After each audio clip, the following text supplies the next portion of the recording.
So in today's video, I am going to talk about Jupiter-Pluto conjunction.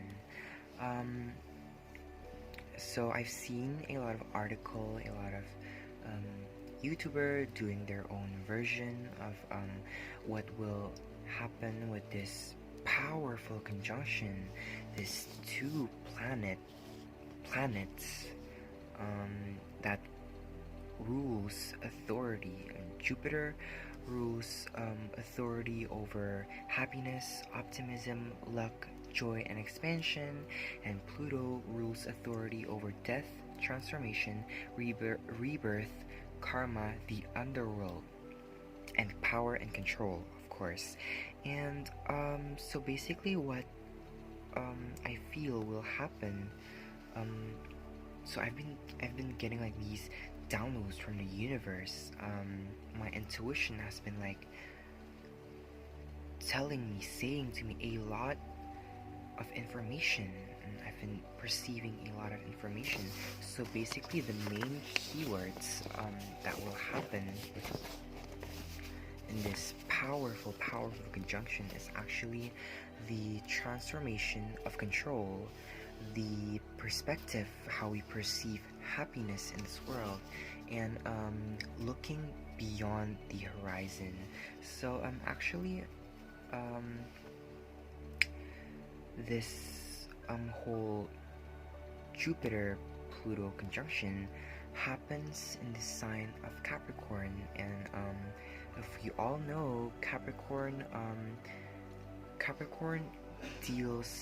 rules anything and everything that is physical, such as the system that we are living in, money, control, work, the system that we are living in.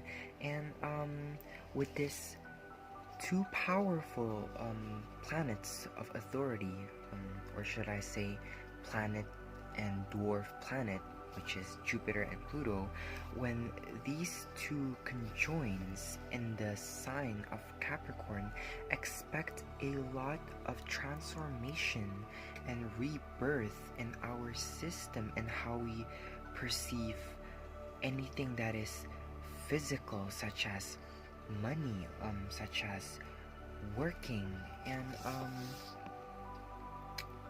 what I feel actually with this whole pandemic situation, which is caused by Saturn-Pluto conjunction, I feel that the economy is currently crashing down right now, and it actually quite literally is crashing down. So the economy is actually currently in the face of death, actually. And I can quite get the feeling that the economy, as it's dying, it is also transforming itself to be more valuable, to be more better. And like after this whole Jupiter-Pluto conjunction is done, we should expect a lot of new system of abundance that is going to be applied into the system of our world. And I actually oh yeah, and I actually get the feeling as well that this powerful conjunction, it reminds us that it didn't remind, more like it's forcing us to shift our mindset and perspective towards how we perceive happiness. Because like with this whole pandemic situation, it's actually trying to remind us, Jupiter is actually here to remind us that we should not take things for granted, like the usual things that we do, such as communicating, such as being there for each other. And like currently our mindset is being transformed by Pluto.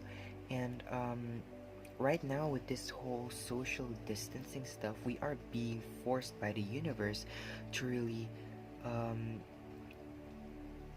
go inwards, go internally, and question ourselves, question our um, mindset and our values on how we actually perceive happiness.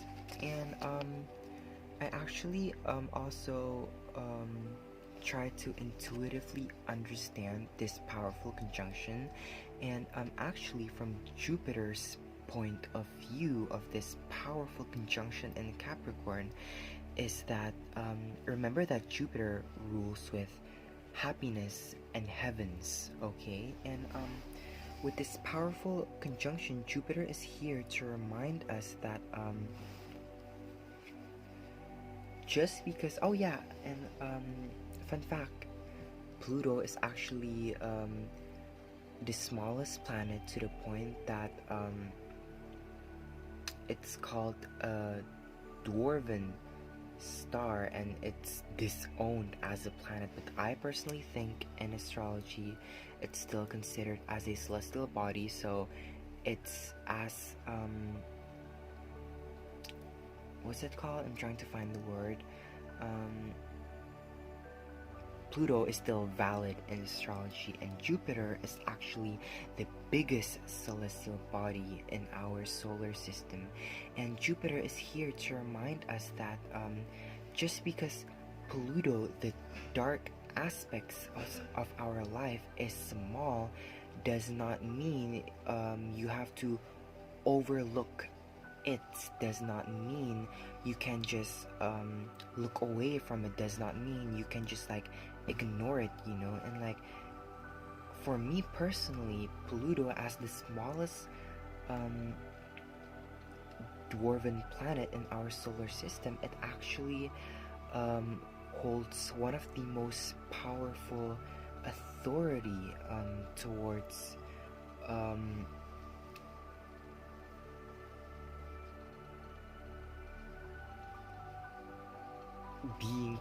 being a celestial body. So basically that's what Jupiter is trying to say to us. And from Pluto's point of view, actually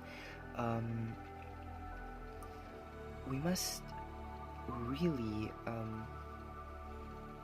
what's it called again, try and not focus on the bad aspects of life, you know, to really whatever transformation phase that we are going through, we must really bring joy and happiness into it, to really experience it and have an abundant mindset that nothing is truly eternal, and that includes our pain and suffering, that our pain and suffering is truly never eternal. Everything is going towards the greater good of our life. And actually I tried to like channel this intuitive reading through my tarot cards as well. So actually when I shuffled my cards, this is quite funny, but like when I tried to like declare my intention out and about to the universe, this very first card, which is the Ten of Swords, jumped out. And the Ten of Swords is actually about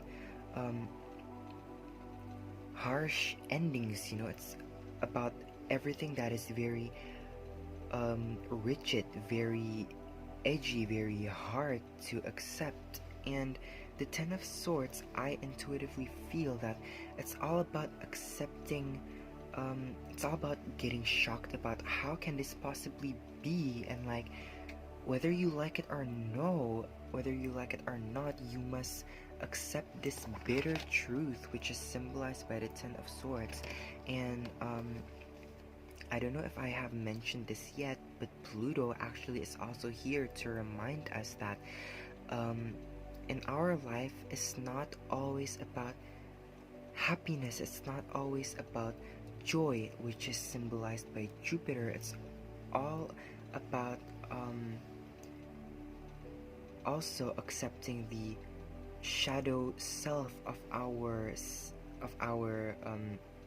soul, accepting the shadow self of this world, whatever is happening in this dimension, in this third dimensional realm right now. Pluto is actually also saying to me right now that this world is more than meets the eyes. There is more going on behind this world actually, and like Jupiter is here to say to us, to remind us that we must brace ourselves to look beyond the horizons of ignorance. Maybe we like to think that this world is all about love, light, joy, and happiness, but no, that is actually wrong. This world is also this world consists of darkness, of pain and suffering, but at the end of the day, joy, happiness, the heavens and the underworld, it exists for a reason, and all is essential. All exist for a reason, and it is our responsibility to see through everything that we are experiencing right now. And it is actually symbolized by the second card that jumped out. I did not pull this, but it actually jumped out of the intuitive tarot reading that I tried to do, which is the Four of Swords. And like the Four of Swords, it actually symbolizes recuperation, and basically the universe is trying to say to us that this bitter truth that is going to be exposed in our world, it's going to be very hard to accept, and like the action, the what's it called, the stance that we must take towards accepting this truth is actually being still, being calm, and like give yourself time to recuperate. And like this conjunction, Jupiter-Pluto conjunction, it's going to happen 3 times. Wait, when we look at it again, it's going to happen 3 times, which has already happened in the 4th of April, and it's going to happen again in June 30th and November 12th. And I believe that the universe gives 3 phases of Jupiter-Pluto conjunction so that we can have time to recuperate, so that we can handle the truth, you know. And like the third reading, the third tarot cards that actually came out of my intuitive tarot reading, I actually pulled this card out. It's actually the major arcana, which is the Star. And like in here, the Star, I need to remind you that the Star is actually ruled by Aquarius, and like Aquarius is all about the shock in society, the shock in how we perceive norms, how we perceive what is truly possible. And like I think with the death of our what's it called, economic system, we are going to like discover new ways, new abundant system that does not enslaves us. And this system is actually going to introduce to us that we can actually earn value, we can actually earn money in a far greater and efficient way. But I need to remind you that in order for you to receive this information from the universe on how to actually efficiently tune in to the new global economic system is to always be open-minded and open-hearted. And by then, the universe will give you inspirations, will give you ideas and insight on how to tune in to your creative side and to really maximize how to get the most out of the new abundant system that is going to be applied to this earth, to our mother nature, to Gaia, to this third dimensional world that is currently ascending to the fifth dimension. And this is the fourth and last card. This is actually the Nine of Pentacles, and this is what is going to happen. And the Nine of Pentacles, I think, is the epitome of abundance. We are going to experience abundance if we truly surrender ourselves to the universe, and if we truly open our minds and open our hearts. So I think that is what Jupiter Pluto conjunction is all about. Yeah, I think that's all. I hope I don't miss anything, and thanks for watching.